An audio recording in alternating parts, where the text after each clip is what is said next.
우리 하나님 말씀 신약성경 야고보서 5장 19절 20절 말씀입니다. 신약성경 376쪽입니다. 우리 같이 한 목소리로 함께 읽겠습니다. 내 형제들아, 너희 중에 미혹되어 진리를 떠난 자를 누가 돌아서게 하면 너희가 알 것은 죄인을 미혹된 길에서 돌아서게 하는 자가 그의 영혼을 사망에서 구원할 것이며 허다한 죄를 덮을 것임이라. 아멘. 아멘. 미혹된 자도 구원하신다. 설교 제목이 멋있지 않습니까? 미혹된 자도 구원하신다. 지금 먼저 이 19절을 사역을 먼저 해드리겠습니다. 19절에 내 형제들아, 만일 너희 중에 진리로부터 미혹된 자가 있다면, 여기서 이제 떠났다 이렇게 이야기를 한 겁니다. 그래서 진리로부터 미혹된 자가 있다면, 그리고 누군가가 그를 돌이키게 했다면, 이게 19절의 직역입니다. 나의 형제들아, 만일 너희 중에 진리로부터 미혹된 자가 있다면, 그리고 누군가가 그를 돌이키게 했다면, 지금 사실은 이 야고보의 이 마지막 인사말이거든요. 마지막 결론 부분이고, 그러니까 여기에는 어쩌면 야고보서 전체에 흐르는 그 야고보의 그 진한 사랑, 그것은 야고보가 경험한 주님의 사랑이겠죠. 그리고 주님의 기대하시는 바, 기뻐하시는 뜻, 그것이 여기에다 담겨 있을 것입니다. 지금 이 야고보가 5장에서 5장 1절에 부한 자들에게 경고했습니다. 부한 자들, 넘치는 자들이죠. 넘치는 자들. 여기서 이제 오늘날 우리 한국 교회의 그리스도인들은 여기서 어떤 사람도 예외가 되지 않습니다. 그냥 나는 너무 가난하고 너무 바쁘고 능력도 없고 세상 사람들 가운데에서 가장 못난 자고 이렇다 할지라도 여기에서 부한 자들, 경고하시는 이 부한 자들에서 예외가 될 사람은 매우 드뭅니다. 왜냐하면 이 한국이라고 하는 우리의 조국이 상당히 전 세계에서 가장 풍요로운 나라 가운데 한 나라가 되었기 때문에 옛날에 그런 말 많이 했단 말이에요. 옛날에 이제 우리나라가 정말 가난하고 어려울 때 미국은 거지도 때깔이 좋다 이런 얘기를 했었어요. 그러니까 무슨 말이냐면 미국은 너무 잘 사는 나라여서 거기 거지는 우리나라에서 잘 사는 사람보다도 더 잘 먹는다. 사실이죠. 옛날에 고기를 1년에 설, 추석 이렇게 2번 먹던 사람들 생각해 보면 거기는 거지들도 그냥 주워 먹는 것도 고기니까 틀린 얘기는 아니죠. 그때 우리가 이 나라가 그렇게 가난했을 때 미국의 거지들을 부러워할 때도 있었단 말이에요. 그때 미국의 상황이 그랬죠. 거기 그때 당시에 미국에 사는 모든 사람들은 부한 사람들이었어요. 그때도 그 미국에서는 수많은 사람들이 가난하고 없고 부족하다 그래서 그 때문에 막 비관자살하고 하는 일들이 있었죠. 오늘날 한국 교회도 마찬가지입니다. 그러니까 이제 우리들, 그러니까 그리스도인들 사실은 모든 그리스도인들이 사실은 넓게 보면 여기에 해당이 된단 말이죠. 왜요? 이 세상에서는 내가 가진 것은 없지만 이미 예수를 믿음으로 하나님 나라의 유산을 물려받았으니까 자신 있는 거. 근데요, 없다는 거죠. 이렇게 발뺌하는 거예요. 나 없어요. 근데 유산이 이미 주어져 있는데 없다고 하는데 그게 없어집니까? 사실은 하나님 나라를 알지 못하고 있기 때문에 이 세상의 모든 그리스도인들은 부한 자들이라는 것을 알지 못하죠. 그러니까 현실적으로 뿐만 아니라 영적으로 보면 모든 그리스도인들이 된다. 게다가 우리나라, 현재의 우리나라는 뭐 세계에서 가장 잘 사는 나라 중에 한 나라가 되었기 때문에 더 우리는 또 여기서 뭐 더 핑계할 수가 없다. 그래서 부한자들에 대한 경고를 한단 말이에요. 그들이 한 일이 뭡니까? 6절에 의인을 정죄하고 죽였다 그래요. 그러니까 의인들을 정죄하고 죽이는 이유는 그들의 부요함입니다. 부요하기 때문에 의인들을 정죄하고 죽이는 일들이 일어나는 거예요. 그리고 7절에서 형제들아, 길이 참아라. 길이 참아라. 이게 사실 길이 참으라라고 하는 이것은 사람의 그냥 뭐 오래 참는 정도가 아니라 하나님의 오래 참으심. 뭐 하나님이 어떻게 참으셨는가? 그냥 여러분 각자에게 적용하시면 되죠. 여러분을 한 번도 실망하신 적이 없고, 여러분들을 한 번도 불신한 적이 없으시고, 여러분에 대한 사랑이 한 번도 식어진 적이 없으시고, 여러분이 무슨 짓을 해도 그냥 예뻐하시고 사랑하셨던 그 하나님의 길이 참으심, 그것을 말할 때 길이 참으라는 거예요. 그러니까 우리들에게도 형제들아, 길이 참아라, 길이 참아라. 그래서 8절에 길이 참고 마음을 굳건하게 하고 9절에 서로 원망하지 마라, 원망하지 마라. 그리고 옛 신앙의 선지자들, 그들에게서 배울 게 바로 이거다. 길이 참는 거. 길이 참는 거. 그들이 무슨 계시를 하고 그들이 무슨 이적을 일으키고 그들이 뭐 하나님의 말씀을 전하고 그게 아니라 길이 참은 거. 그게 본받을 만한 거다. 그리고 나서 이제 13절에서 너희 중에 누군가, 이제 3인칭이에요. 이게 맨 처음에는 우리들을 부한자라고 말씀하시고 형제들이라 부르시면서 우리 자신이 해야 될 일들, 우리 자신이 길이 참아야 할 것을 말씀하시고, 그 다음에 13절에서부터는 우리의 시선을 밖으로 돌리는 거예요. 너희 중에 누군가죠, 누군가. 고난당하는 누군가가 있는가? 주변을 돌아보라는 거죠. 또 14절에서 너희 중에 병든 누군가가 있는가? 주변을 돌아보라는 거예요. 주변을 돌아보라는 거예요. 그럼 그들을 도와주라는 거죠. 그들을 도와라. 어떻게? 고난당한 자가 있다면은 기도하게 해라. 기도하게 해라. 또 병든 자가 있다면 어떻게 해라? 장로들을 청하게 해라. 장로들을 청하게 해라. 그것은 뭐겠습니까? 그들이 그 고난 속에서 또 그 연약함에서 벗어날 수 있는 길이기 때문에 가르쳐 준 거죠. 그렇잖아요. 고난당하는 자 도와줘라. 병든 자 병 고쳐줘라. 수발 들어라. 이게 아니잖아요. 다 할 수 있는 거란 말이죠. 고난당한 자 있으면 기도하게 해라. 힘이 없는 자, 연약한 자, 몸이 병들었던, 정신이 병들었던, 가정이 병들었던, 일터가 병들었던, 인생 전체가 병들었던, 어떻게 해라? 장로들을 청하게 해라. 그러면 해결책이 된다는 거잖아요. 그래서 관심을 주변에 있는. 그리고 이제 16절에서 서로가 죄를 고백하고 서로가 병낫기를 위해서 서로를 위해서 서로가 기도해라. 지금 5장의 마지막은 그러니까 교회에 대한 이야기입니다. 교회.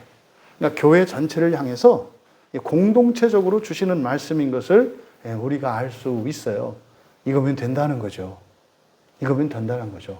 너희들은 부요한 자들이다. 너희들은 부요한 자들이다. 근데 조심해라. 부요해지면 말이지 오히려 의로운 자들, 의인들을 정죄하고 죽인다. 그러니까 절대로 하나님이 너희들에게 주시는 부요함이 신앙의 길을 올곧게 가는 이들을 정죄하고 죽이는 그런 도구가 되지 않도록 조심해라. 경고한 거예요. 하나님이 믿음의 길을 가는 사람들에게는 분명히 복을 주시거든요. 자유를 주시고 권능을 주시고 권세를 주신다고요. 근데 그것이 살릴 수도 있는데 뭐 할 수도 있어요? 죽일 수도 있다는 거예요. 죽일 수도 있다는 거예요. 그리고 우리가 해야 될 일은 뭐다? 길이 참는 일이다. 그러니까요. 길이 참아야 되는 상황 속으로 우리를 몰아붙여야 되는 거예요.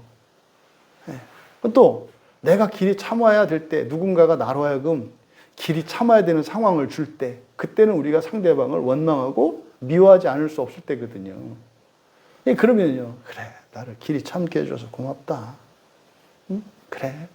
그래서 참을 수 있는 기회를 주신 하나님께 감사하고 그렇게 살라는 거죠. 그럼 거기에 어떤 약속이 있는 거예요. 지금 교회에 대한 얘기예요. 그리고 주변을 돌아보라는 거죠. 주변을 돌아봐서 서로 돕고 도움을 받으면서 함께 이루면서 살아가라. 결국 거룩하고 건강하고 건전한 교회 공동체에 대해서 이제 가르쳐 준 겁니다. 그리고 이제 마지막 19절에서 이제 교회를 떠난 사람들이잖아요. 교회를 떠난 사람들. 그러니까 너희 중에 미혹되어 진리를 떠난 자. 그게 이제 그대로 직역하면 어떻게 됐나요? 너희 중에, 만일 너희 중에 진리로부터 미혹된 자가 있다면, 진리로부터 미혹된 자가 있다면, 여기서 진리를 떠났다, 이렇게 번역을 했는데, 이게 플라나오입니다. 떠났다. 또는 뭐 다른 곳에서는 미혹되다, 뭐 이렇게도 번역을 했는데, 플라나오. 이게 행성이라는 말의 어원이에요. 영어의 플래닛. 이게 이제 우주에서 떠돌아다니는 별. 지구도 행성이잖아요. 그렇죠? 지구도 태양을 중심으로 해서 이렇게 돌아다니는 별들. 이거 행성이라고 하잖아요. 그러니까 요 플라나오라는 말에서 파생된 거거든요. 그래서 플라나오가 의미하는 것은 길을 잃게 하다라는 말이에요. 길을 잃게 하다. 굉장히 안 좋은 말이에요. 길을 잃게 하다. 또 방황하게 하다.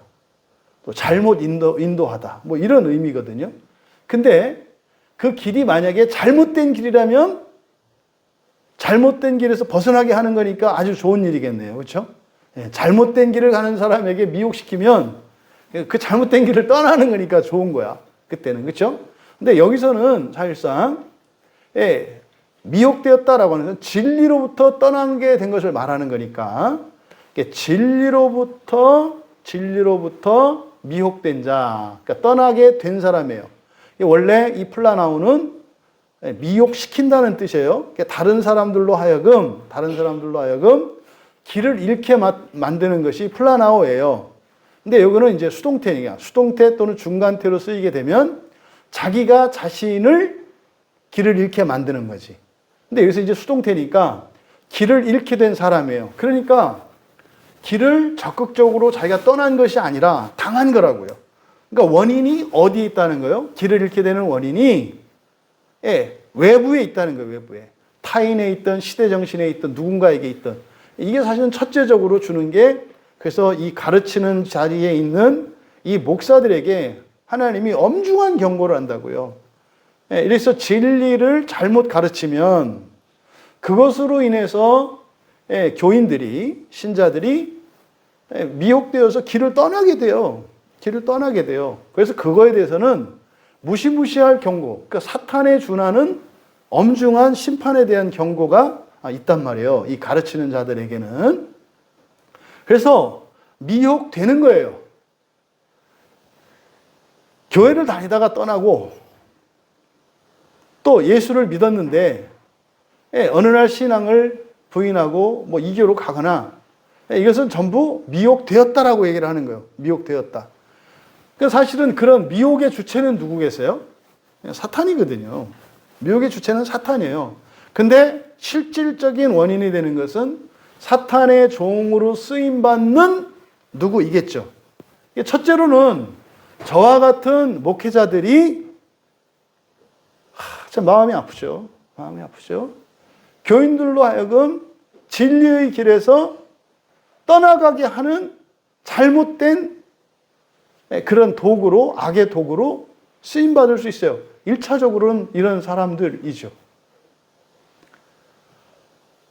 그리고 뭐 교회 안에서 뭐 여러 가지 이유들이 있을 수 있습니다. 그러니까 중요한 것은 우리가 인식해야 되는 것은 뭐예요?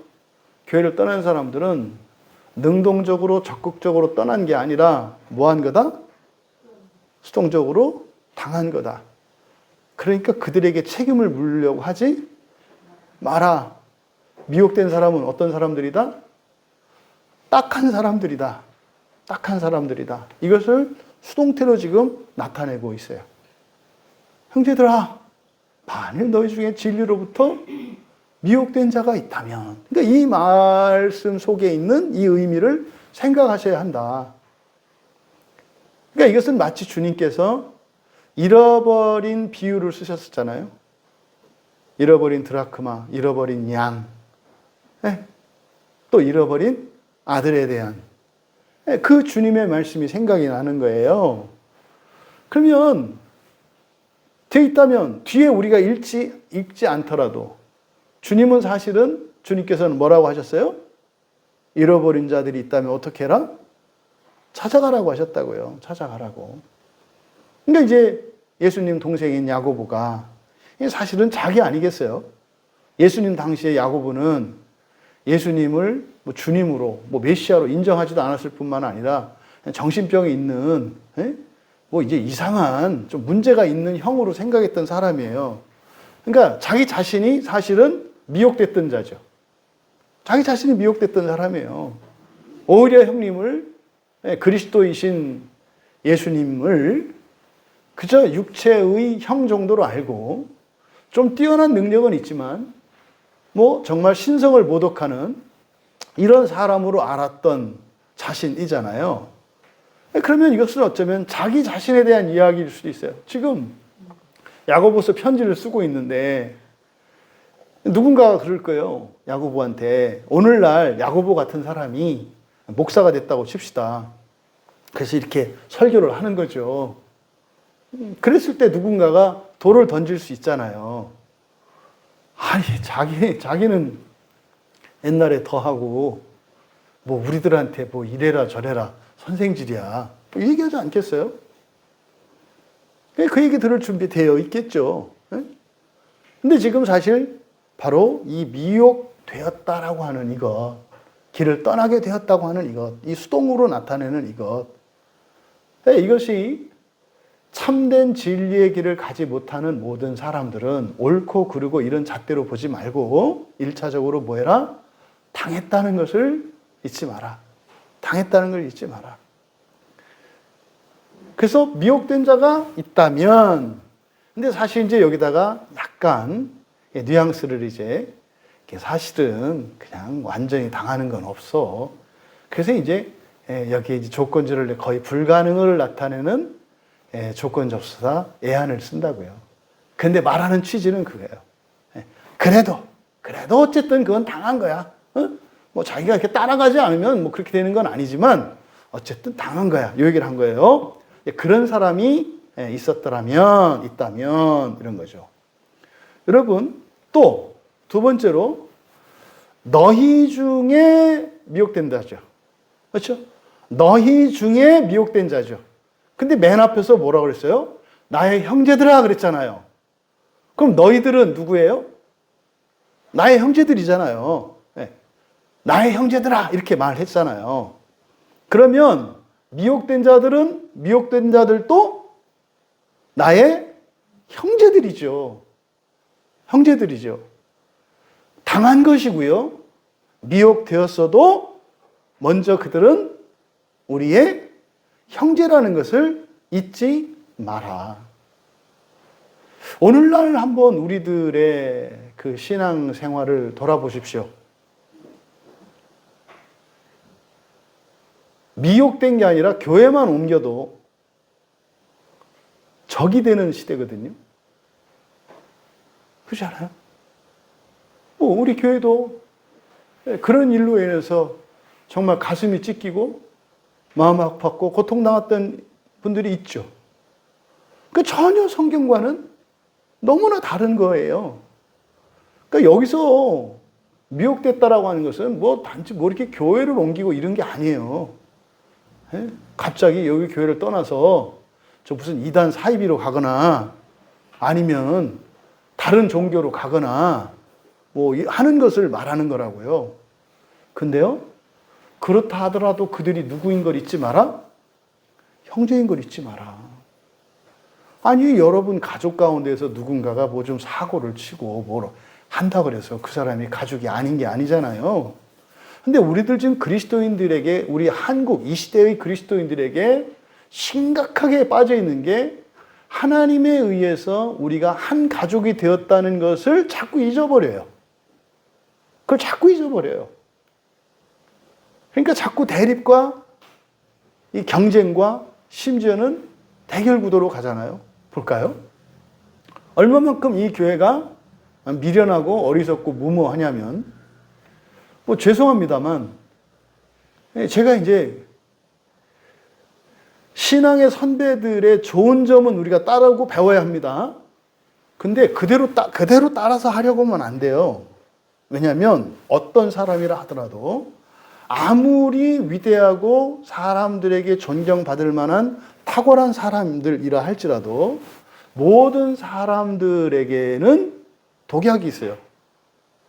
이게 그대로 따라가면 안 되는 거예요. 그래서 어떻게 해요?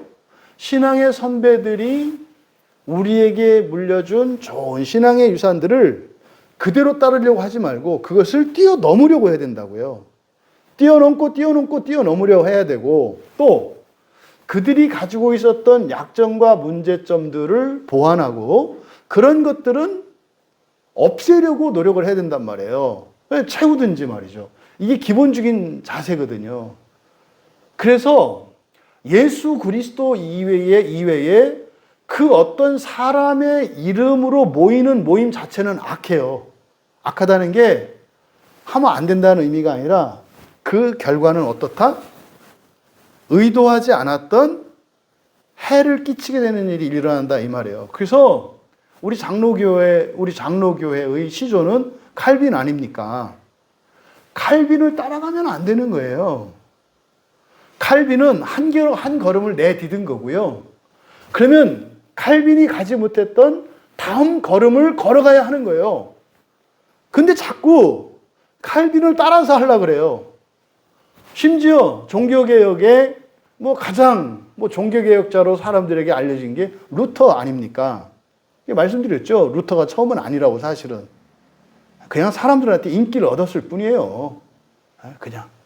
우리나라 가수 중에 최고 인기 있는 사람이 노래를 제일 잘하는 사람은 아니잖아요. 그냥 사람들에게 인기를 얻었을 뿐이잖아요. 똑같아요, 모든 일이. 여러분들이 하는 어떤 일에서 사람들에게 인정을 받고 많은 보수를 받는 사람들이 최고의 실력자입니까? 그렇지 않아요. 그냥 사람들에게 발탁되었을 뿐이거든요. 그러니까 그 이상도 그 이하도 아니에요. 근데 자꾸만 사람을 따라가려고 해요. 볼까요? 마틴 루터는 종교개혁자의 효시로 일컬어져요. 마치 종교개혁을 어쨌든 비텐베르그 성당에다가 그 95개조 반박문을 써붙여서 이건 잘못됐다. 한마디로 말하면 그거거든요. 성경만이 하나님의 유일한 진리지 왜 다른 걸 따라가느냐 이 얘기거든요. 성경과 다른 건 틀렸다 이 얘기예요. 그럼 마틴 루터라고 하는 그 신학자가, 이 종교개혁자가 그 주장했던 성경과 다른 것은 진리가 아니다라고 하는 이 외침은 맞는 거예요. 그런데 루터가 가지고 있는 많은 독소 조항들이 있어요. 그 대표적인 게 뭐예요? 반유대주의. 루터는 유대인들을 굉장히 혐오했습니다. 그러니까 유대인들은 구원받지 못한, 구원받을 수 없는 적그리스도라고 이해를 했어요. 그래서 유대인들은 어떻게 해요? 바퀴벌레와 같은 종족이기 때문에. 왜? 예수님은 그리스도를 십자가에 못 박아 죽였잖아요. 그러니까 우리 주님을 십자가에 못 박았으니까 주님을 십자가에 못 박은 그 종족은 우리의 원수라고 하는 논리를 가지고 있었어요. 그래서 이 유대인들에 대한 엄청난 혐오심을 가지고 있었거든요. 그래서 루터를 따라갔던 사람 중에서 교회와 인류사에 가장 큰 해악을 끼쳤던 사람이 아돌프 히틀러란 말이에요. 2차 세계대전을 일으켰던 아돌프 히틀러의 사상적 기반, 그 사람의 신앙 고백은 루터의 신앙을 따라간 거예요. 루터의 신앙을 따라서 2차 세계대전을 일으켜서 인종청소, 유대인들을 없애려고 하고 과거 구약에서 유대인들이 누리던 그 선민적 지위를 바로 자신들 게르만족이 그 지위를 차지하려고 했죠. 그래서요, 게르만 천국으로 만들려고 한 거예요. 구약의 유대인들은 유대인 천국으로 만들려고 했고.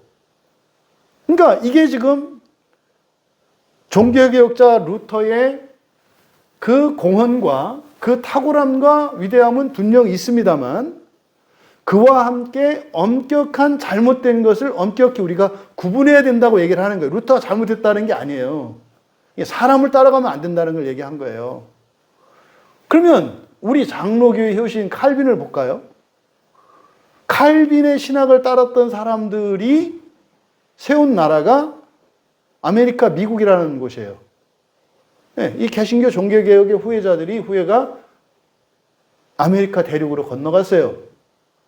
거기에 가서 이 사람들이 한 일이 뭐죠? 교회를 세웠어요. 맨 먼저 교회를 세웠고, 그래서 교회를 중심으로 공동체가 형성이 됐고, 기독교 이념을 가지고 그것이 정치, 경제, 사회, 문화 모든 것의 기반이 이루었어요. 그래서 참으로 어느 한 측면에서는 바르고 참된 기독교 국가를 세우는 그런 모범이 되기도 해요.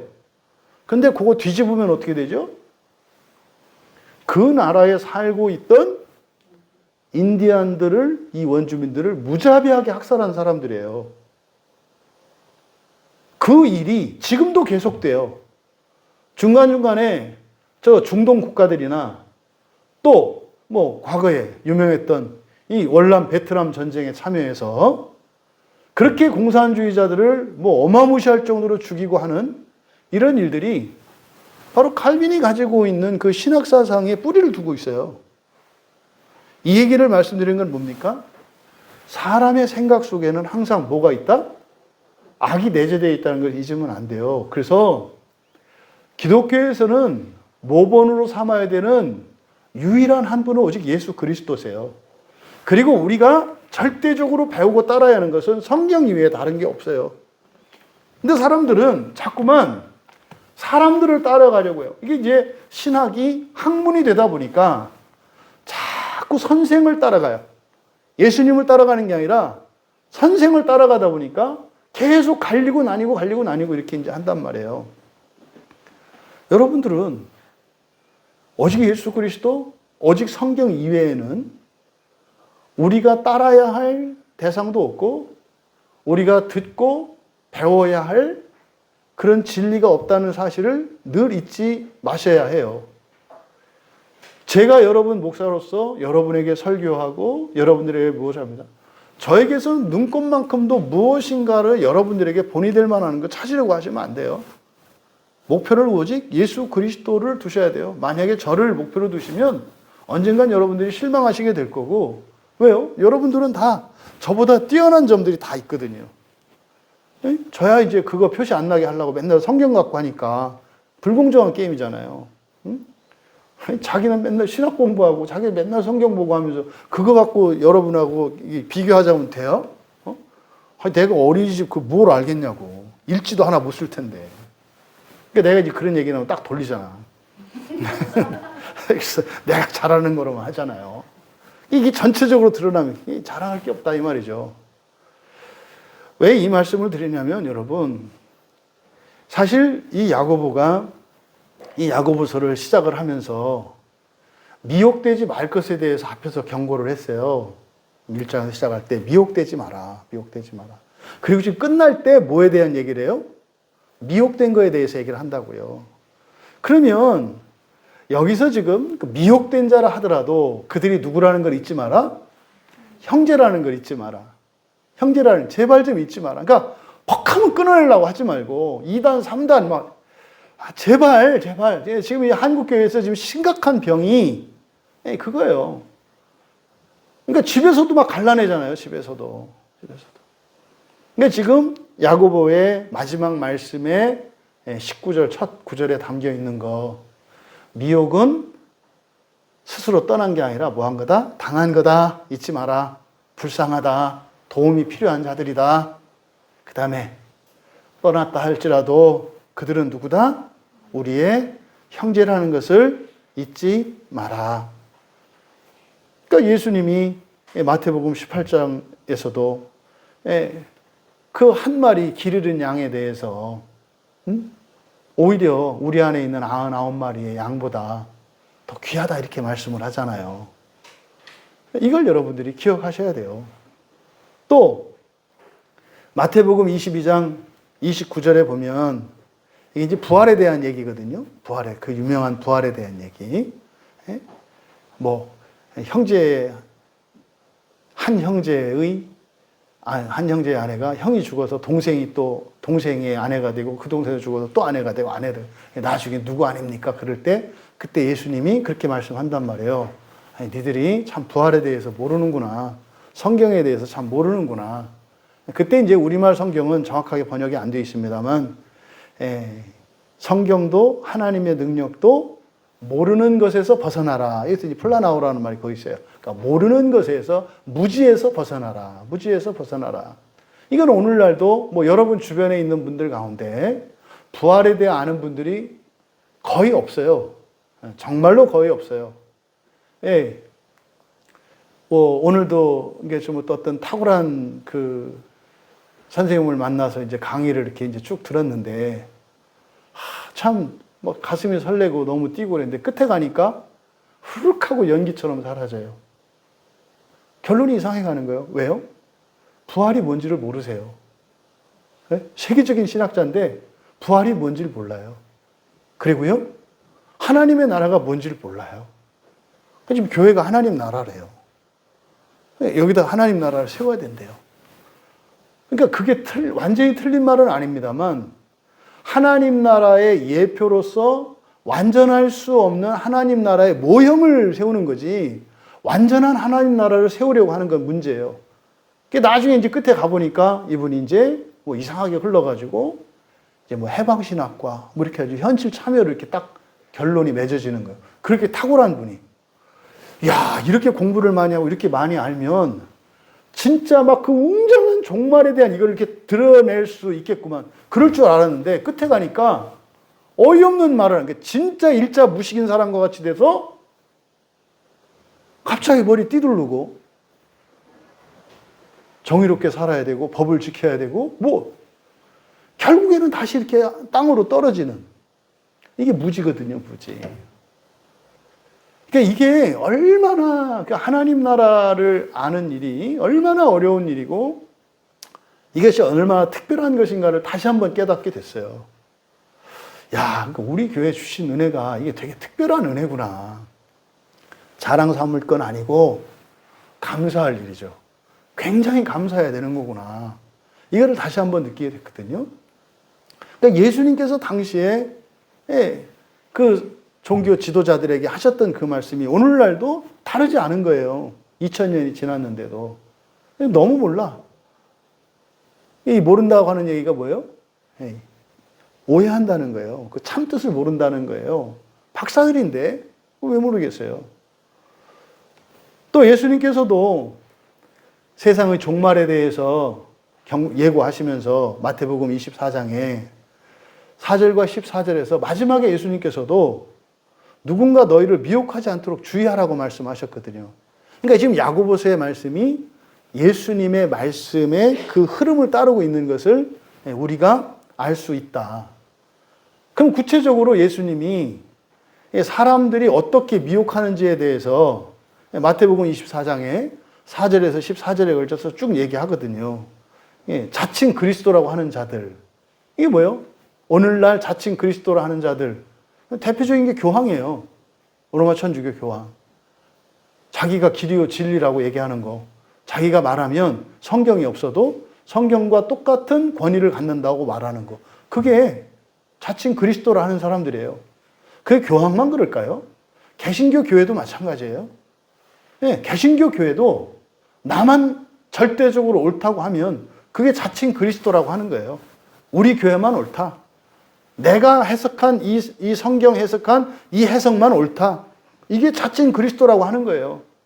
또 어떤 교단주의나 교리주의에 빠져서 무슨 주의만이 이게 구원이 있다라든지 무슨 주의만 정통이라든지 이게 자칭 그리스도라고 하는 거죠. 그러니까 이 사람들은요, 자기 혼자 그리스도라고 안 하고 우리가 그리스도라고 하는 거지. 교황은 자기. 또 개신교 교회 목사들도 뭐 자기가 이렇게 그리스도, 뭐 이만희 같은 건 뭐 말할 필요도 없고, 그거는 뭐 저 사람은 그냥 장사꾼이거든요. 탁월한 사업가요, 이만희는. 이만희 씨는 이만희 회장이지, 이만희 회장. 그러니까 이만희 회장은 탁월한 격가에 탁월하니까. 수십만의 단골 고객을 고객뿐입니까? 안 줘도 그냥 갖다 소득을 갖다 바치는 이렇게 장사해야지. 그러니까 최고의 장사꾼이에요. 응? 아마 정주영 씨나 뭐 이런 분들이 살아나면은 야, 내가 저 이만희를 배워야 되겠다. 이런 돈은 그렇게 버는 거예요. 사기꾼. 그거는 사실은 구원 뭐 이런 거 상관없어요. 돈 버는 게 목적이거든요, 거기는. 그러니까 그런 거는 뭐 자칭 그리스도 뭐 여기 축에도 끼지 않는 거고 사실은. 예? 그러니까 이 자칭 그리스도라고 하는 미혹이 있을 거라는 거예요. 또 난리와 소문이죠. 난리와 소문. 예? 이런 뭐 분열, 혼란 이런 거. 또 민족과 나라의 대적. 지금 뭡니까? 튀르키예에 일어난 저 지진이나 바로 뒤에 곳곳에 지진과 기근 이런 거. 아프리카의 기근, 튀르키예에 일어난 지진, 해일, 또 지금 러시아, 우크라이나에 쌓여 있는 전쟁, 뭐 이런 거. 다 지금 이게 예수님께서 말씀하셨던 사람들이 미혹시키는 내용들이에요. 이걸 가지고 미혹시킨다는 거예요. 또 환난과 죽임당함. 뭡니까? 바른 신앙의 길을 가려고 하면 박해가 있을 것이고 어려움이 있을 거라는 거예요. 심지어 그것 때문에 어떻게 돼요? 맞아 죽고 죽임당하기도 한다는 거예요. 또 주의 이름으로 인해서 미움을 받을 거라는 거예요. 미움을 받을 거. 그러니까요, 그 길을 가는 게 쉽지 않단 말이에요. 이런 거에 미혹당하지 마라. 그런 미혹이 있을 거다. 예수님이 하신 말씀이잖아요. 또 거짓 선지자들에게 미혹당하지 마라. 죄송합니다만 항상 역사 속에서 참된 선지자보다는 거짓 선지자들의 수가 훨씬 많아요. 언제나 그랬어요, 언제나. 그게 뭐 저라고 예외겠습니까?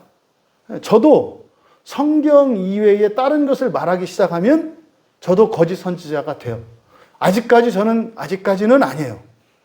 아직까지는 잘 지키고 있어요. 왜? 하여튼 성경만 얘기하려고 하니까 그러면 거짓 선지자 아니에요. 근데 성경이 말씀하는 것을 가리고 겁나니까 말 못하고 엉뚱한 얘기를 하고 그러면 저도 이제 뭐 어떤 뭘 하든 거짓 선지자예요. 제가 뭐 감히 말씀드립니다. 감히. 지금 유튜브 상에서 설교가 올라오는 조회수가 뭐 몇만, 10만 이렇게 되는 사람들은 죄송하지만 대부분 거짓 선지자입니다. 다라고는 제가 말 못해요. 대부분 거짓 선지자예요. 그래서 여러분들이 정말 조심하셔야 돼요. 잊지 마세요. 바른 진리를 선포하면요. 사람들이 그렇게 따라갈 수가 없어요. 그렇게 좋은 말이 아니에요. 근데요. 수만 명, 수십만 명이 몰려요. 왜요? 달달한 거예요. 달달한 거. 바퀴벌레가 그걸 모르고 또 개미가 그걸 모르고 지들 잡는 약인 줄 모르고 바퀴약, 개미약을 발견하고 이게 무슨 꿀이나 되는 줄 알고 밤새 달라붙어가지고 뭐 그냥 몰살 당하잖아요. 하나도 안 달라요. 그러니까 제가 분명히 말씀드려요. 여러분들이 정말로 뭐 우리 교회 설교만 들으세요? 아니요. 그렇지 않아요. 뭐 그거 듣지 마라 이런 것도 아니에요. 여러분들이 다른 설교들 이렇게 듣고 이렇게 비교하면서 여러분들이 이렇게 뉴스를 이렇게 새롭게 하고 그런 유익이 있어요. 하지만 알고 들어라. 알고 들어라. 알고 들어라. 그래서 일단 수많은 사람들이 듣는 설교는 바른 길에 대해서 말하지 않아요. 유사 길에 대해서 말해요. 그래서 핵심이 빠져 있다고요. 오늘 그랬잖아요. 오늘 나 되게 마음이 설렜거든요. 예? 우연히 알게 된 그 신학자였는데, 그러니까 우리나라에서는 그렇게 잘 몰랐는데, 뭐 해외에서는 엄청나게 유명한 그런 신학자예요. 뭐 지식도 뭐 대단해요. 뭐 안 읽은 책이 없고 또 뭘 다 기억을 해요. 막 그러니까 상대가 안 되더라고. 우리나라에 내노라는 신학자들하고 이 토론을 하는데 다 꼬리를 감춰요. 지식의 양이 뭐 안 돼요. 뭐 얘기를 하면 그 사람이 말한 그거가 근거가 되는 다른 책들을 쫙 얘기하면서 그 책에서 이렇게 하고 이렇게 하고 이렇게 얘기했잖아요. 아무 소리 못하는 거예요. 그래서 진짜 뭐가 나올 줄 알았거든요. 끝에 가서. 가슴이 뛰었죠. 그때 그냥 지식만 있어요. 그러니까 그분이 그냥 앞에 얘기를 할 때는 그게 좀 진리인 것 같고 그랬는데 결과적으로. 그래서 제가 이제 그분이 한 설교를 찾아봤죠. 그분이 한 설교를 또 제가 또 이제 집요함이 있잖아요. 그래서 막 찾아보니까 뭐 예전에 뭐 우리나라 어떤 교회 와서 설교했던 게 있더라고요. 역시나예요. 피눈물 나요. 아니 그렇게 뛰어난 분이 어떻게 끝에 가서 이럴까? 뭐 그런 거요. 그렇게 막 어마어마한 신학적인 담론과 성경들에 대한 지식과 이런 걸 얘기하더니 여러분 교통 신호등 지키는 게 그리스도인입니다. 뭐 이렇게 가는 거예요. 그러니까 이게 지금 이 거짓 선지자 이제 가장 심각한 문제가 거짓 선지자죠. 이게 거짓 선지자라고 하는 것은 이 사람이 학교를 어디로 나왔느냐, 교단이 어디냐, 이 사람이 뭐 지식이 있느냐 없느냐 이게 아니에요. 되게 거짓 선지자는 좋은 포장을 갖고 있어요. 좋은 포장을. 그래야 거짓이 안 드러나잖아요. 진짜 거짓 선지자들은 드러나지 않아요. 그러니까 유인할 만한 뭐가 있단 말이에요. 그게 거짓 선지자인지 아닌지 분별하는 건 뭐예요? 오직 성경만을 말하는지, 그리고 성경에서 말하는 시작과 끝에 대한 전체적인 이야기를 하는지. 이게 핵심이에요, 이게. 그리고요, 구원이 뭔지예요, 구원이. 구원이 뭔지. 구원이 뭐라고요? 사람이 하나님 아들 되는 거, 신 되는 거. 이게 구원이라니까요. 왜요? 하나님 나라가 올 거거든요. 하나님 나라가 올 거기 때문에 그 나라를 위해서, 그 나라에 들어가는 게 구원이란 말이에요. 그 나라에 들어가는 것은, 그러니까 그 나라가 오고 있다는 것을 믿고 있고요. 그 나라에 들어가려면 완전한 하나님의 아들 신이 돼야 된다는 거. 근데 그것은 우리 힘으로 할 수 없다는 거. 주님이 해주셔야 된다는 거. 근데 주님이 그러면 해주는 사람들은 어떤 사람들이야? 저요라고 손드는 사람들이라는 거예요. 저요라고 손드는 사람들. 근데 그 사람들이 예수님이 뭐라고 하셨어요? 환난을 당할 거라 그랬어요. 미움받을 거라 그랬어요. 죽임당할 거라 그랬어요. 저요하는 사람들이. 이게 무슨 순교지에 가서 이런 게 아니에요. 뭐 평소에 얼마든지 뭐 죽을 수 있어요. 그거거든요. 그러니까 이게 거짓 선지자인지 아닌지 이게 설교 들어오면 여러분들이 그걸 분별하실 수 있어야 된다고요. 설교를 듣고 가끔은 좀 여러분이 마음이 아파지고 울고 그 설교 듣다가 기도하고 그래야 돼요. 하나님, 이 목사님 좀 수만 명, 수십만 명 이렇게 설교 듣는데 이런 목사님만 좀 하나 변화시켜 주셔서 참된 진리를 말하면 물론 이제 그러면 이제 그 수십만 다 떠나가죠. 떠나가더라도 몇 번은 들을 거 아니요? 몇 번은. 이런 분들을 하나님 사용해 주십시오. 이렇게 여러분들이 기도할 수 있게 되기를 바란다는 거죠. 그리고 뭐예요? 사랑이 식어가는 거라 그래요. 사랑이 식어가는 것으로 미혹한다는 거니까 사랑하지 않는 것이 마치 정상인 것처럼. 그러니까 목숨을 걸고 죽을 만큼 고통스러워도 사랑을 하며 살아가는 게 아니라 사랑하지 말라고 하는 이런 거짓된 가르침이 있을 거라고 말하는 거예요. 이게 미혹이거든요. 이런 미혹이 있을 거다. 예수님이 하셨던 거잖아요. 지금 야고보의 너희 중에 미혹되어 진리를 떠난 자들. 그러니까 진리로부터 미혹된 자. 이거는 바로 예수님이 말씀하셨던 그 모든 부류의 사람들을 일컫는 거겠죠. 네, 그거겠죠.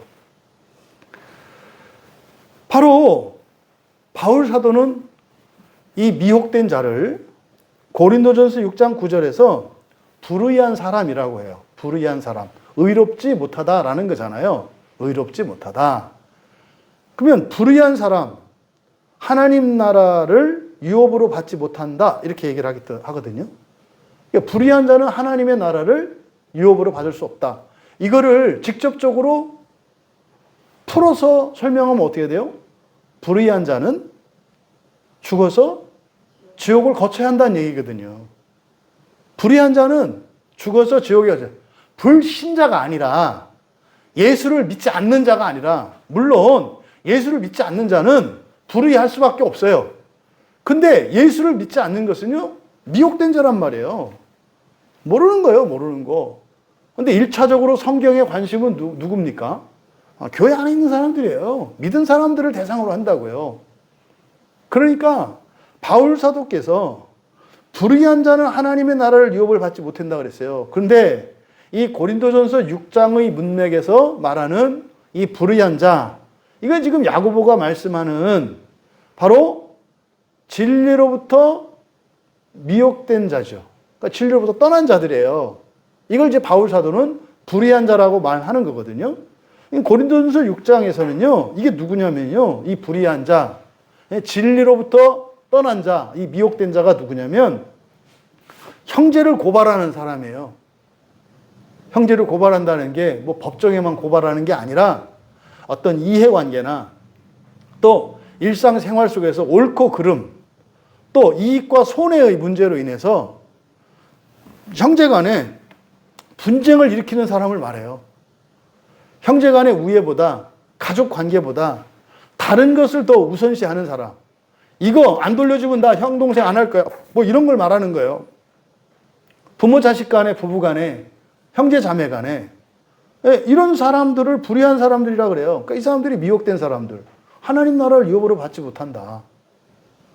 우리들 자신을 돌아봐야 한다니까요. 또 음행하는 자, 우상 숭배하는 자, 간음자, 남색자, 또는 뭐 탐색자, 도적, 탐욕자, 술 취한 자. 술 취한 자도요, 하나님 나라 받지 못한다 그랬어요. 종종 술 먹는 거 갖고 사람들이 그 얘기 많이 하거든요.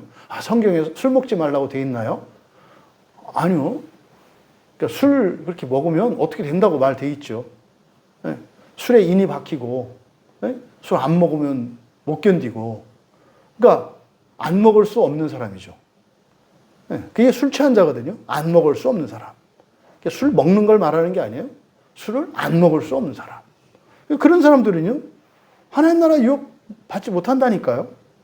또 모욕하는 자도 그렇대요. 모욕하는 자. 또 속여 뺏는 자들. 이런 사람들이 다 미혹된 자들이라 그래요. 여러분, 여기서 여러분이 완전히 자유롭다고 하실 수 있겠어요?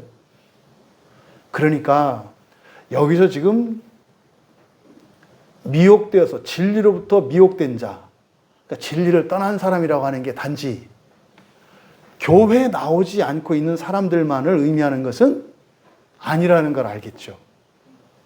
교회 안에도 얼마든지 진리로부터 미혹된 자가 있을 수 있다 이 말이에요. 그 대표적인 게 거짓 선지자들이잖아요. 저 같은 목사들도 미혹된 자일 수 있어요. 여러분 같은 그리스도인들도 미혹된 자 있다고요. 근데 미혹 스스로 한 게 아니라 됐다. 그죠? 제가 살면서요, 그렇게 뭐 이렇게 사람들한테 뭐 이렇게 존경받고 뭐 이쁨받고 그럴 건 아닙니다만, 제가 누구한테 그렇게 미움받거나 그러지는 않은 것 같거든요. 살면서. 근데 목사가 되고 나서요, 희한한 일을 다 경험했어요.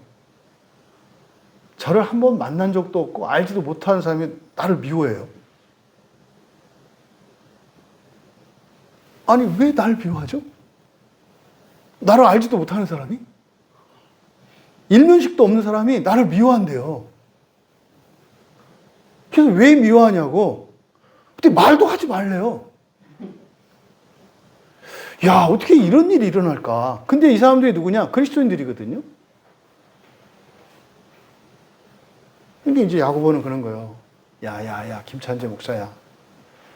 걔들이 그러려고 그런 거 아니다. 미혹 당한 거야. 모르고 그러는 거야. 절대로 그것 때문에 섭섭해하지도 말고, 화내지도 말고,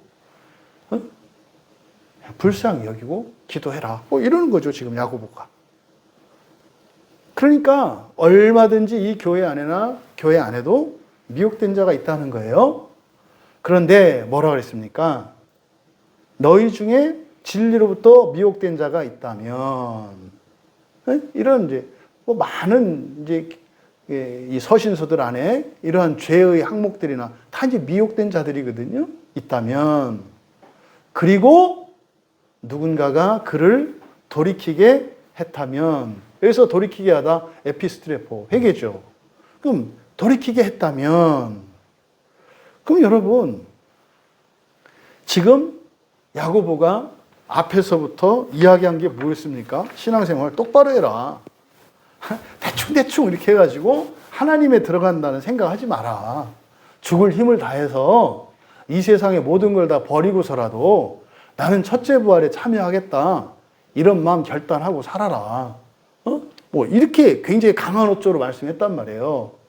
그런데 지금 마지막에 가서 이 미혹된 자들에 대해서 거론하고 있는 거예요. 그러니까 이 논조는 사실은 앞에서 우리 각자에게 주실 때는 겁나게 하는 말씀이에요. 루터가 최고 싫어했단 말이에요. 그러니까 왜? 루터도 미혹됐던 거예요. 루터도 미혹되었었기 때문에 이 야고보서를 읽어낼 수가 없었던 거예요. 루터는 야고보를 엄청 미워했거든요. 엄청 미워했어요. 성경에 이 야고보서가 있는 것 때문에 굉장히 괴로워했던 사람이에요.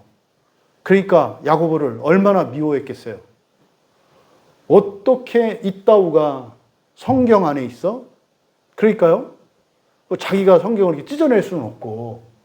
그러니까요. 이거를 쓴 야고보를 굉장히 미워했겠죠. 여러분 같으면 그러지 않겠어요? 여러분 같으면 만약에 여러분 생각에 무당에 주술과 같은 것이 성경 안에 껴있어. 미워하지 않겠어요? 당연히 미워하지. 그래서 루터에게 있었던, 루터가 미혹되어서 항상 미혹되면 우리의 감정은 어디를 향해서 치달아요? 미움을 향해서 치달아요. 그래서요, 어마무시할 정도로 독일의 농민들을 죽인다고요, 루터가. 귀족들을 시켜서. 왜요? 망나니들이거든. 믿음으로 구원받는다고 하니까 예전에는 겁나가지고 지옥 갈까봐 겁나서 성질대로 안 살고 참고 살던 일반 민중들이 이제는 뭐 사제고 교회고 없이 막 그냥 자식 분수도 모르고 막 날뛰고 미쳐 날뛰니까 루터는 그들을 미워해서 귀족들을 시켜서 토벌을 했어요. 그러니까 독일 농민들을 어마어마하게 죽였어요. 그러니까요. 히틀러 같은 사람, 히틀러의 스승이잖아요. 루터가. 그러니까 히틀러가 존경하는 신학자예요, 루터가. 그리고요, 독일에 있는 대다수의 신학자들이 루터란들이 많죠. 지금 보세요. 독일은 성경이 없어졌거든요. 성경을 하나님의 말씀이라고 믿는 사람은 독일 신학자들 중에는 제가 알기로는 없는 거로 알아요. 독일에서는 그거 믿으면 이 사람이 약간 무식한 사람이에요. 독일 상황이. 이거 보세요. 루터의 그런 신학 사상을 그대로 따라 본받으려고 하니까 점점점 어떻게 돼요? 악한 게 되잖아요. 그런 거거든요. 여러분. 그런데 그 떠난 자를 누가 돌아서게 하면, 그러니까 우리들 개인적으로 적용할 때는 루터처럼 막 이게 굉장히 부담이 되고 구원받지 못하고 지옥에 던질 거라고 협박하는 것처럼 들렸단 말이에요. 왜? 미혹되었기 때문에. 근데 결론이 지금 이렇게 났잖아요. 결론이 누구에게 가 있어요? 미혹된 자. 이 성경 말씀을 오해하는 자. 예수를 믿고 삶에도 불구하고 그냥 일반인들보다도 더 상식 이하로 살아가는 사람들. 예수를 믿고 살아감에도 불구하고 지옥에 대한 두려움도 없고 멸망에 대한 두려움도 없고 하나님 나라에 대한 기대와 소망도 없고, 그리고 주님을 의지하는 게 아니라 그저 자기 생긴 대로, 자기 능력대로, 자기 하고 싶은 대로 그냥 사는 게 인생인 줄 알고 계속 가는 사람들. 이 사람들을 다 미혹된 사람들이라고 하는 거예요. 지금 그들에 대해서 관심을 보이잖아요. 그러니까 앞에서 강하게 말을 했지만 사실은 뭐예요? 이 야고보서를 온전히 읽고 야고보서에 있는 이 복음 진리를 온전히 받아들이지 못할 사람들이 많을 거라는 것을 야고보는 예상했던 것 같아요. 그러니까 마지막에 미혹된 자들에 대해서 언급을 하는 거예요. 여러분, 제가 아는 한 성경에서요, 이제 오늘 제 설교를 들으시면 아시겠지만 야고보서 5장 마지막 절만큼 그리스도인들에게 땡 잡는 말씀이 없어요. 엄청난 약속이 있어요. 20절 안에. 근데 그 앞에 바로 미혹된 자들을 돌이키게 하는데 지금 관심이 있잖아요. 야고보가. 그럼 누군가가, 너희들 가운데서 누군가가 그 미혹된 자를 돌이키게 했다면, 그러니까 여기서 우리가 알 수 있는 거 뭐예요? 경고를 했음에도 불구하고 순종하지 않고, 또 야고보가 이 편지를 썼음에도 불구하고 못 알아듣는 이런 사람들이 있을 거라는 거죠. 그랬음에도 불구하고 미혹됐다고 해서 절대로 버릴 것이 아니다. 포기하면 안 된다. 사실은 그 한 사람이라도 어떻게 해야 된다? 반드시 돌이키게 해야 된다. 왜? 앞에서 그렇게 강조했던 게 뭡니까? 우리가 참된 구원의 길에서 벗어나게 되면, 그 길에서 벗어나면 반드시 지옥을 거치게 돼 있어요. 오늘날 그리스도인들이 너무나 이렇게 방심하고 방만한 신앙생활을 하는 게 뭐냐면, 자신들은 지금 이렇게 지옥을 향해서 가고 있다는 것을 실감하지 못하고 있고, 심지어는 그걸 인정하지 않으려고 하는 거예요. 이게. 여러분, 우리들이 신앙생활함에 있어서 조심스러움이 있습니까? 주의 깊게 신앙생활 하나요? 일상생활 할 때 우리가 하나님의 말씀에 늘 비춰보면서 두렵고 떨리는 마음으로 늘 살아가나요? 맨날 그러잖아요. 아유, 하나님 깜빡했어요. 아니, 깜빡도 어지간해. 평생 깜빡하냐고. 그건 깜빡이 아니요. 그게 그냥 늘 산 거지. 그러니까 깜빡은 잘 가다가 이게 했을 때 깜빡했어요. 근데 맨날 깜빡이잖아요. 맨날 깜빡. 그것도 주일날 일주일에 한 번에 몰아서 깜빡 일주일 깜빡을 다 몰아서 한 번에 해버리잖아요. 정신 차리고 보이니 지난 주일에서 이번 주일 됐네요. 이건 깜빡이 아니에요. 그건 사망길로 가고 있는 거예요, 여러분. 여러분들이 늘 일상생활 속에서 의식하면서 살아야 한다니까요. 의식하면서. 하지만 그렇게 했다 그래서 버릴 것은 아니다. 너희들 가운데 누군가가 있다면, 그러니까 뭐요? 적어요.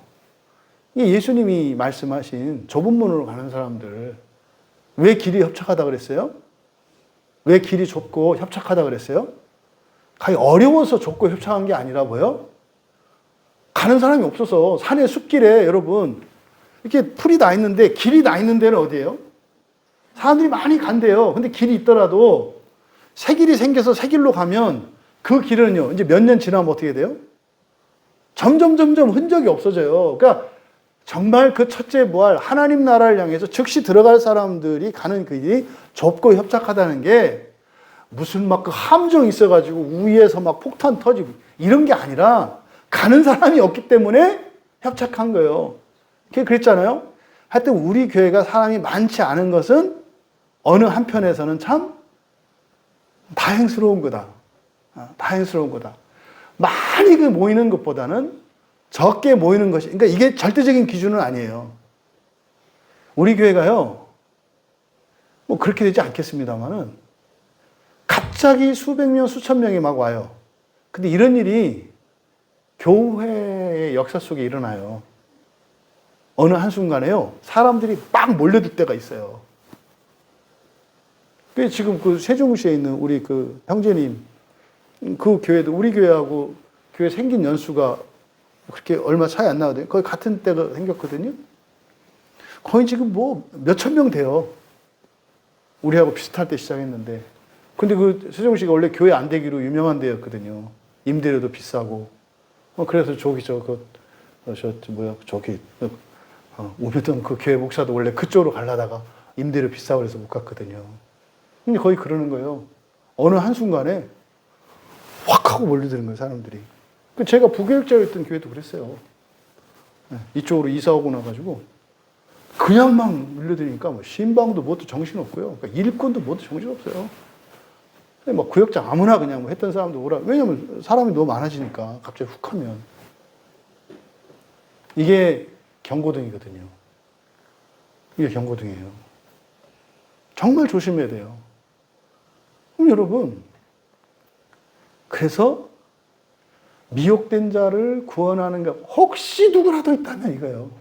그러니까 드물어요, 드물어. 굉장히 어렵다고. 그러니까 적은 사람들이 많은 사람들을 섬기려니 그게 쉽습니까? 어렵지. 어렵지.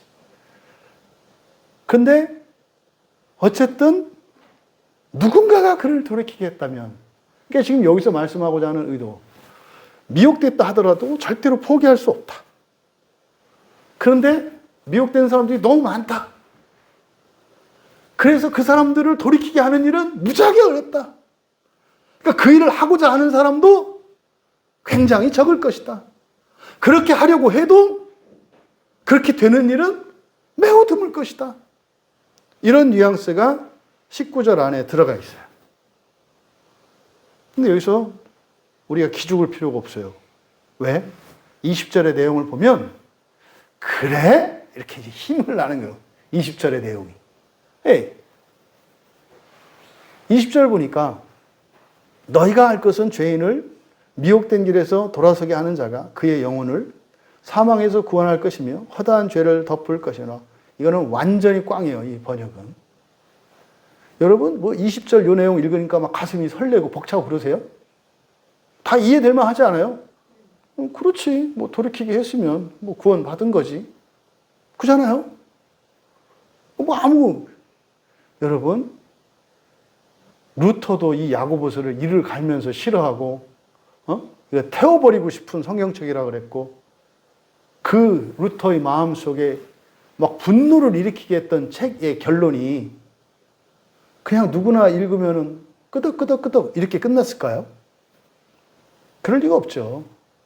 그럴 리가 없죠. 20절은요, 그런 내용이 아니고요. 먼저 너희가 알 것은 이렇게 번역되어 있잖아요. 그러니까 이게 이해가 안 되는 거예요. 어떻게 이렇게 번역을 할 수가 있는가? 말이 안 돼요, 말이. 명령문이거든요. 명령문. 이게 직역하면요, 기노스케토, 그러니까 그에게 알게 하라예요. 명령문이에요. 그는 누구겠어요?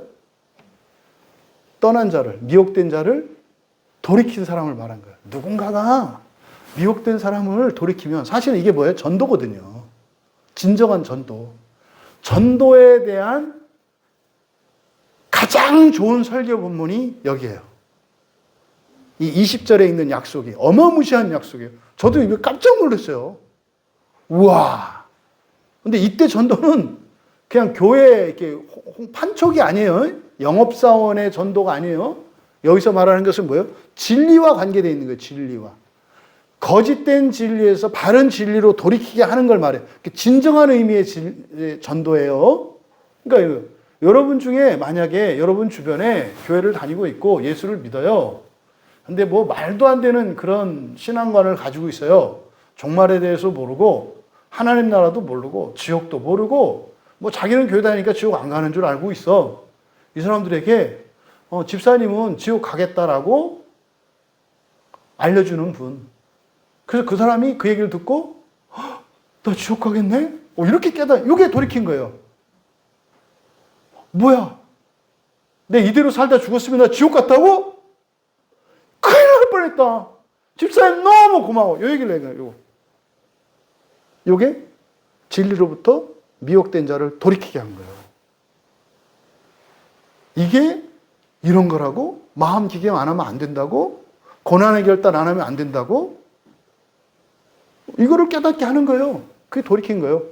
그 사람에 대한 약속이에요. 그 사람에게 알게 하라. 저는 이제 내용 아니까 가슴 설레잖아요. 가슴이 설레요. 그에게 알게 하라. 제가 그걸 여러분한테 가르쳐 드리려고 하는 거예요. 그에게 알게 하라. 알게 하라. 여기서 여러분, 그대로 이제 직역을 하면 그의 길의 미혹으로부터 죄인을 돌아서게 한 자. 그러니까 우리말 성경은 죄인을 미혹된 길에서 돌아서게 하는 자 이렇게 돼 있잖아요. 그러니까 죄인을 미혹된 길에서 지금 우리말 성경으로 보면 불신자를 뭐 교회 나오게 하면 뭐 이런 거 이렇게 이해할 수 있잖아요. 또 맨날 술 먹고 주정하고 뭐하고 이렇게 하던 사람을 그렇게 하지 않도록 뭐 부모님 속썩이던 자식들을 뭐 이렇게 착한 자식으로 만들면 뭐 이렇게 이제 우리는 이해하기 쉽잖아요. 근데 여기는 지금 진리와 관계되어 있는 거예요. 진리와. 그래서 그대로 직역하면 뭐예요? 그의 길의 미혹이에요. 그래, 그의 길의 미혹. 이건 뭡니까? 자기가 가고 있는 길이 진리의 길이라고 착각하는 거예요. 그의 길의 미혹이니까. 자기가 가고 있는 길이 옳은 길이고 진리고 이 길이 맞다고 생각하는 거예요. 거기로부터 죄인을 돌아서게 한 자. 근데 이때 죄는 그러니까 뭡니까? 사실은 사망을 향해서 완전한과 상관이 없는 길을 가고 있는데 몰라. 그 사람을 죄인이라고 한 거예요. 결핍된 사람이니까. 여러분, 우리 광야교회 우리 교인들은 정말로 여러분 주변에 있는 많은 그리스도인들을 향해서 가끔은 가슴 아프고 이렇게 울어줄 수 있는 분들 되시기 바라요. 그러니까 이렇게 바른 진리를 알면 그렇게 살지 않을 거고요. 그렇게 살아야 할 이유도 없고요. 그렇게 살고 싶지도 않은데 그냥 그렇게 살아도 되는 것으로 알고 있어서 잘못된 길을 가고 있는 사람들이 너무 많아요. 너무 많아요. 우선은 그렇게 또 된다는 이 누스, 지식이 문제예요. 그러니까 이런 일들 때문에 정말 그 사람들은 어떻게 보면 선의의 피해자거든요. 그러니까 이런 이들을 위해서 여러분이 좀 어쩌다 한 번은 좀 마음 아파하고 애끓이고 이렇게 지나가다가 교회 십자가를 보면 하나님 저 교회는 참된 복음의 진리가 구원의 진리가 선포되게 하옵소서. 응? 예, 여러분이 가끔 유튜브에서 이렇게 어떤 설교 듣고 할 때는 그런 떨리는 마음으로 부디 이 목사님의 설교가 참된 구원의 진리를 선포하게 하옵소서. 뭐 이런 마음으로.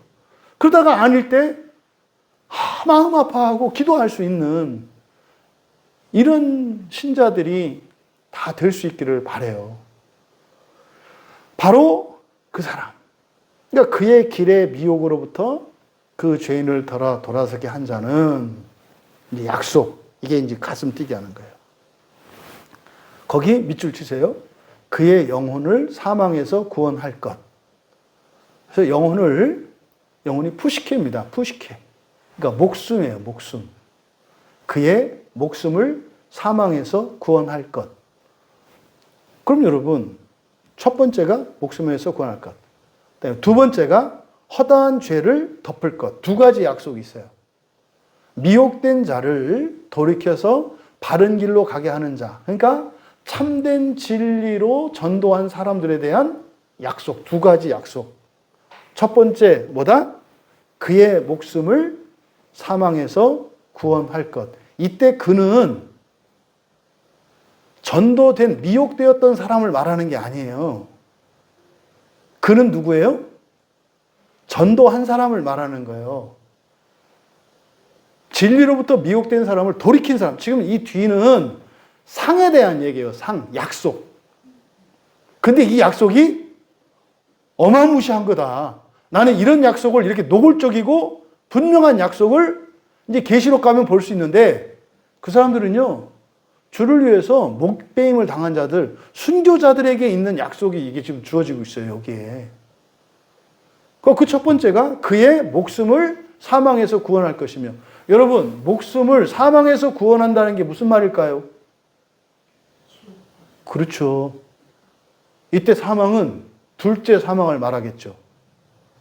여기서 구원한다니까 사망이니까 이게 목숨을 사망에서 구한다. 이게 둘째 사망을 면할 거란 얘기잖아요. 둘째 사망을 면한다는 게 무슨 말이에요? 이게 첫째 부활에 참여한다는 얘기예요. 첫째 부활에 참여한다는 거. 여러분, 이거는 이제 우리 교회 교인들한테 이렇게 이제 인식시켜주고 교회 앞에다 써놔야 되겠어요. 진리로부터 미혹된 자를 돌이키게 한다면 그 사람에게는 어떤 약속이 있다? 첫째 부활에 대한 약속이 있다. 안 믿어지죠? 이렇게 하면 첫째 부활에 그래서 내가 이런 약속을 본 적이 없다고 말씀드린 거예요. 와, 이거 그러니까 야고보서 이거를 없앤다고? 아니 없애도 다른 걸 없애야지. 이걸 없애면 어떻게 해? 아니 확실하게 지옥에 안 가고 첫째 부활에 참여할 수 있는 약속이 야고보서 마지막에 딱 감춰져 있는데 이걸 없애버리면 어떻게 해? 끝에 19절, 20절만이라도 남겨놓아야지. 그게 첫 번째 약속이에요. 야, 여러분. 그러니까요. 느껴지시나요? 19절에서 대부분 미혹될 거다. 대부분 미혹될 거다. 근데 포기하면 안 된다. 근데 그 일을 하는 것은 굉장히 어렵다. 그 일을 하고 하는 자도 극히 적을 것이다. 그런데 내가 진짜로 원하는 거다. 내가 진짜로 원하는 거다. 예수님 그러셨잖아요. 우리 안에 있는 99마리보다 잃어버리는 한 마리가 더 나에게 소중하고 기쁘다. 너무 소중한 거다. 그런데 너희들이 그거 못한다 그래서 잘못한 건 아니다. 잘못한 건 아니다. 충분히 이해된다. 그냥 미혹되지 않은 것만도 대단한 거다. 이런 뉘앙스가 안에 있단 말이에요. 그리고 나서 주어지는 약속이니까 이게 과하지 않은 거예요. 그만큼 일이 어렵다는 얘기도 되겠습니다만 하나님의 그 관심이 어디 있는지. 그러니까 야고보서가요. 한 영혼이라도 절대 잃어버리지 않겠다고 하셨던 예수님의 말씀이 그대로 녹아 있는 거예요. 근데 그거를 예수님이 하셨던 말씀을 실천적으로 해놓으니까 싫어. 예수님이 아버지가 나에게 주신 영혼을 하나도 잃어버리지 않겠습니다. 그러니까 사람들이 그 말을 듣고는 되게 좋아해. 나는 안 잃어버릴 거야. 예수님이 안 잃어버린다고 그랬어. 야고보가 그게 무엇인지 자세하게 설명해 놓으니까 싫어. 이게 이런 거예요. 그리고 나서 첫 번째 약속 뭐다? 그의 목숨을 사망에서 구원할 것이다. 마치 이 첫째 부활은 자격과 권리처럼 얘기하고 있어요. 자격과 권리처럼 얘기한다고요. 왜요? 구원할 것이다예요. 누가? 자기가. 그러니까 이게 어떤 말입니까?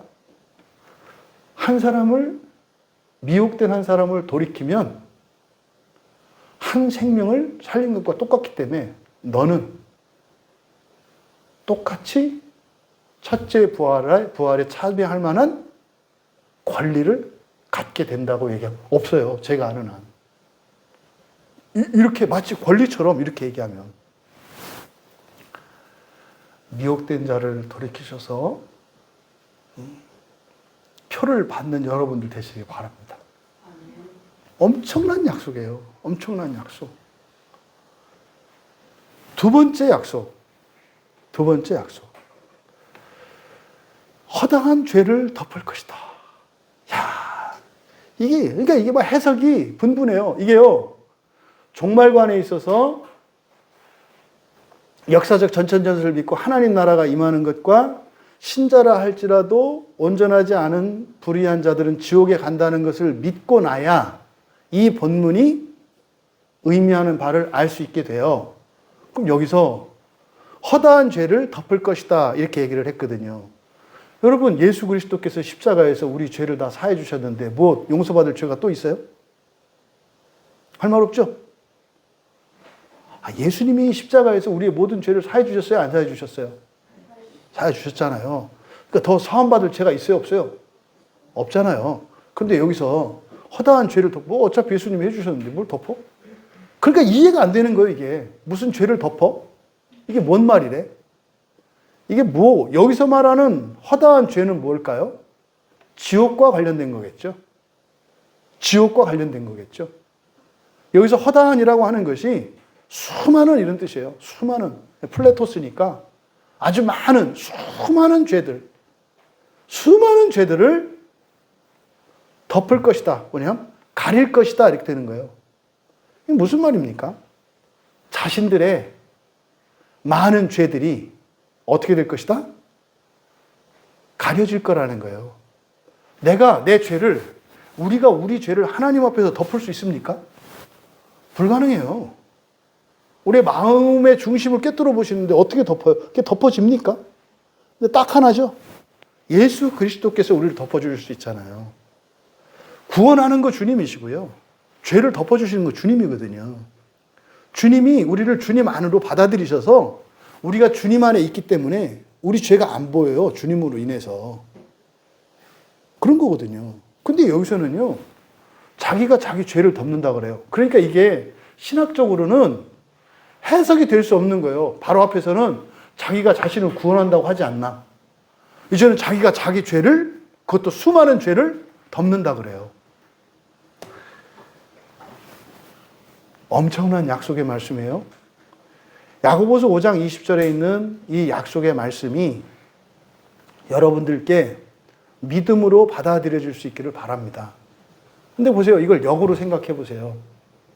이 두 가지 약속이면 끝이에요. 끝. 이 두 가지 약속이면 더 이상 바랄 게 없어요. 그럼 이거를 결과에서 역으로 이렇게 되돌아볼까요? 만약에 우리가 이 두 가지 약속을 받은 사람이라고 칩시다. 네? 우리에게 남은 죄가 있다 하더라도, 회개하지 못한 죄가 있다 하더라도 그 죄를 덮을 수 있는 자가 되었고, 끝난 거예요, 이거는. 또, 둘째 사망의 해를 면하게 될 것이라는 약속을 얻었어. 그럼 이제는 세상 두려울 게 없는 거예요, 이게. 근데 이 약속을 받은 사람이 누구예요? 바로 길의 미혹으로부터 죄인을 돌아서게 한 사람이에요. 그러려면 이 사람은 먼저 어디에 서 있는 사람이에요? 진리에 서 있는 사람이죠. 그런데 진리에 서는 일이 어때요? 힘들다니까. 길이 참아야 되고, 모욕과 멸시도 받고, 오해도 받고, 박해도 받고, 심지어는 죽임도 당할 수도 있다니까. 역으로 보면, 그러니까 이 약속이 우리에게 무슨 책임을 지우거나 이게 아니라 우리로 하여금 진리의 길에서 미혹되지 않도록. 왜? 미혹하는 일이 너무 많으니까. 그리고 우리가 미혹될 수밖에 없는 연약한 존재니까. 그래서 이 두 가지 약속을 통해서 우리들에게 진리의 길을 따라 가는 것, 그 길에 서 있는 그것에 대해서 조금도 불안해하거나 조금도 억울해하거나 그것으로 인해서 우리가 조금도 망설임 없이 주저함 없이 담대하게 갈 수 있도록 보증을 해주신 것임을 알 수 있다. 여러분, 우리가 아는 한 성경에서 첫째 부활에 대한 이만한 확실한 약속이 있는 본문을 아직까지는 제가 몰라요. 앞으로 또 발견될 수 있었으면 좋겠는데 아직까지는 몰라요.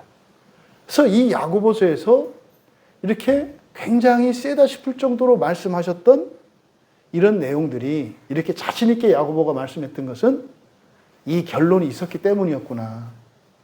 그리고 주님의 구원하시려는 그 마음이 미혹된 자들조차도 구원하시려고 하는 주님의 그 마음이 얼마나 큰 것인지 우리가 알 수 있다. 그래서요, 마태복음 10장에서 예수님이 12사도를 맨 처음에 12사도를 파송하실 때 맨 먼저 이스라엘의 잃어버린 양들에게 가라 그래요. 다른 민족들이나 사마리아에 가지 말고 잃어버린 이스라엘의 양들에게 먼저 가라. 응? 잃어버린. 그러니까 우리에게 적용하면요, 예수를 믿지 않는 불신자들을 전도하는 거 너무 귀하고 중요해요. 근데 예수님은 뭐라 했어요? 먼저 잃어버린 양들. 예전에 신앙생활을 했고 그랬음에도 불구하고 지금 교회를 떠난 사람들, 또 교회 안에 있지만 이런 기쁨과 감격을 누리지 못하고 있는 사람들, 또 신앙생활을 하고 있지만 기쁨도 모르고 의미도 없이 그냥 타성에 젖어서 살아가는 사람들, 그리고 그냥 세상에서 교회 욕하면 마저 맞장구 치는, 자기 얼굴에 침 뱉는 것인지도 모르는 이런 미혹된 자들, 이들에게 가라고 하신 거라고 우리는 받아들일 수 있죠. 그래서 예수님은 어떻게 하신다? 길을 잃어버린 양 하나가 길을 잃지 않은 99마리보다 더 큰 기쁨이 있다고 말씀하신 거. 왜요? 그들이 겪을 일이 사망이니까. 지옥이 뭔지 아니까. 여러분이 사랑하는 누군가가 이 다음에 지옥에 가 있을 생각해 보세요. 미치지 않겠어요? 그걸 지켜보아야 할 때. 요한계시록에 보면은요, 유리바다 위에 첫째 부활에 참여하는 이들은요, 그때는 물이 아니에요. 딱딱해요. 수정처럼. 그래서 유리바다라고 한다고요. 그 위에 서서 밑에를 내려다봐요. 밑에서는 꺼지지 않는 유황불이 타고 있는데 그걸 유리바다 위에서 이렇게 밑을 내려다본다고요. 그 마음이 얼마나 참담하겠어요, 여러분. 여러분, 행위를 강조하는 서신으로 오해되었던 이 야고보서의 결론은 한 사람이라도 잃어버리지 않으시려고 하는 주님의 뜻, 하나님의 뜻, 그것이 이 야고보서의 결론입니다. 그래서 그 미혹된 한 영혼까지도 구원하시려는 그 마음이 얼마나 크시면 우리에게 하나님의 구원의 주권을 내주는 것처럼 두 가지 약속을 하셨잖아요.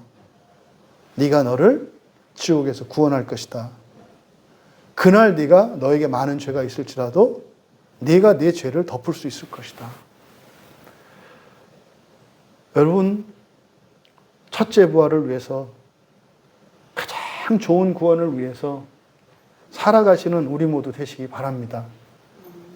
또한 우리가 마지막 한 사람까지 미혹된 자라도 포기할 수 없는 것은 그 길이 험하고 어려운 길이고 나서지 않는 길이지만 또 우리가 진리의 길에서 벗어나지 않고 미혹되지 않고 참된 신앙을 지키는 그것이 쉽지 않고 오히려 그것 때문에 박해를 당하고 죽임을 당할지언정 충분히 그게 우리에게 위로가 되고 보상이 되는 것은 이 두 가지 약속 때문이에요.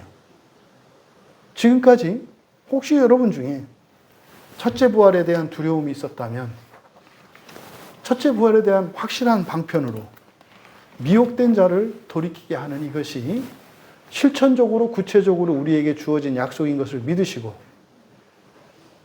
아주 여러분들의 쌍심지를 켜시고 여러분 주변에 미혹된 자를 찾으셔서 돌이키며 살아가시는, 그리고 더욱더 그러기 위해서 여러분 자신이 진리 위에 서서 살아가시기를 결단하시는 우리 모두 되시기를 주님의 이름으로 축원합니다. 20절 사역, 20절은 명령문이라고 그랬죠. 그래서 그에게 알게 하라. 그래서 너희가 알 것은 밑줄 치고 그에게 알게 하라 그랬죠. 그에게 알게 하라. 뭐를? 그의 길의 미혹으로부터. 이때 그는 미혹된 사람이에요. 그의 길의 미혹으로부터. 죄인을 돌아서게 한 자는 죽음으로부터 그의 목숨을 구할 것이며 수많은 괄호치고 자신의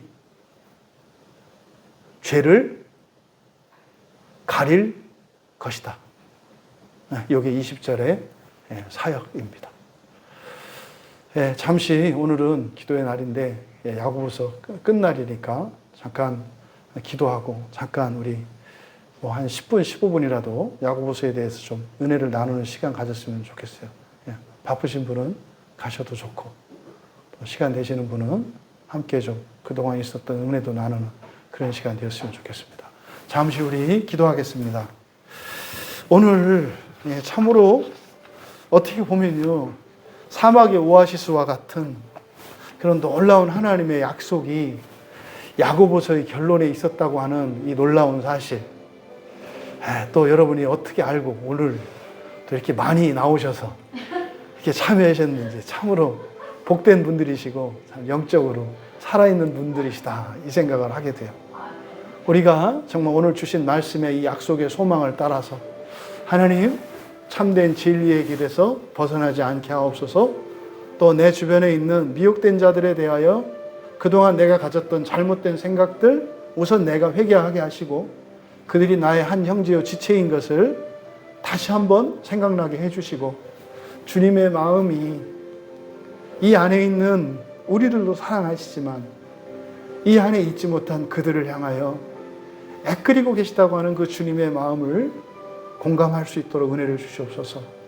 또 이 주신 두 가지의 약속 굳게 붙들고 하나님 정말 이제는 더 이상 그 첫째 부활에 대해서 오락가락하고 두려워하지 않고 살아갈 수 있게 해주셨사오니 하나님, 이 약속 내가 붙들고 살겠습니다. 결단하고 우리 같이 잠시 기도합니다. 구원의 하나님, 사랑의 하나님, 소망의 하나님, 이 세상을 향하신 하나님의 그 구원에 대한 간절한 마음을 저희들이 깨달을 수 있도록, 느낄 수 있도록 도와주셔서 이 세상을 향한 그 애끓는 사랑으로 저희들 또한 원수까지도 사랑하며 그들을 구원하기 위해 살아갈 수 있도록 은혜를 내려주시옵소서. 오늘 성경 말씀을 통해 정말 저희들이 지옥에 대하여 조금도 두려워하지 않고 살아갈 수 있는 분명한 약속의 말씀을 주신 것을 믿으며 감사합니다.